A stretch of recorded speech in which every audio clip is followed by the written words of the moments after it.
Okay, this is the fireplace video. Our hearth extension isn't quite 24 inches. It depends on what size fire you have. This is probably fine for this size fire, but this fireplace looks like it could hold a larger fire.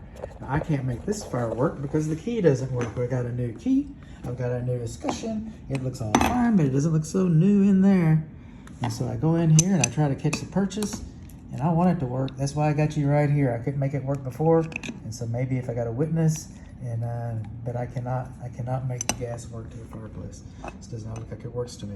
Now, if it did work, if it was supposed to be working, then our damper should be modified so that it does not close 100%. This damper closes 100%. Okay, gas logs, they will make soot. They will off-gas soot, but they don't off-gas smoke. And so, if you had the gas fire on and the damper, the chimney damper closed, everybody could go to sleep together, okay? And speaking of everybody going to sleep together, you and this fire compete with each other.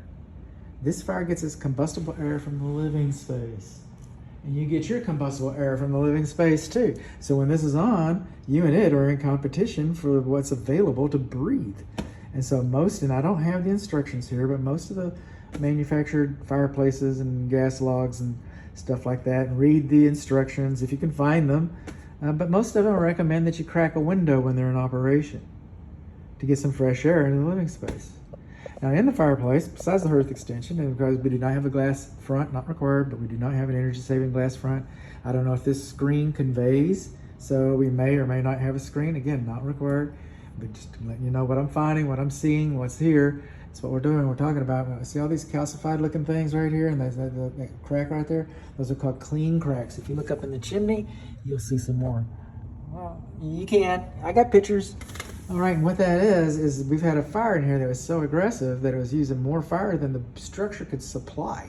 And so it's pulling the air, the negative pressure was pulling the air, because the fireplace is going to make, it's a jet engine, man. It's a jet motor. It's going to run, man, until you turn off the ignition. It's going to run. It was designed to run. It was designed to burn. And so it's going to be here sucking and sucking and sucking. It is not going to there's no valves or relay switches or anything like that. So it pulls the air, clean air. That's why they're called clean cracks. If the fire was escaping the fireplace, they'd all be dirty cracks from the soot, like we see the soot everywhere. See the soot right there? But we don't. We see clean cracks. And so this might be water coming in. Okay, because that doesn't look like your normal clean crack.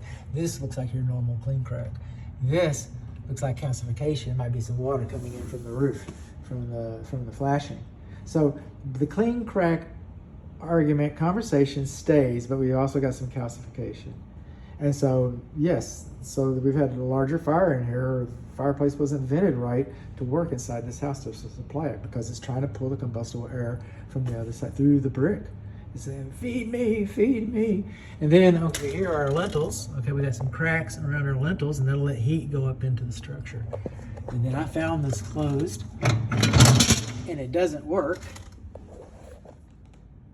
So I'm gonna leave it closed.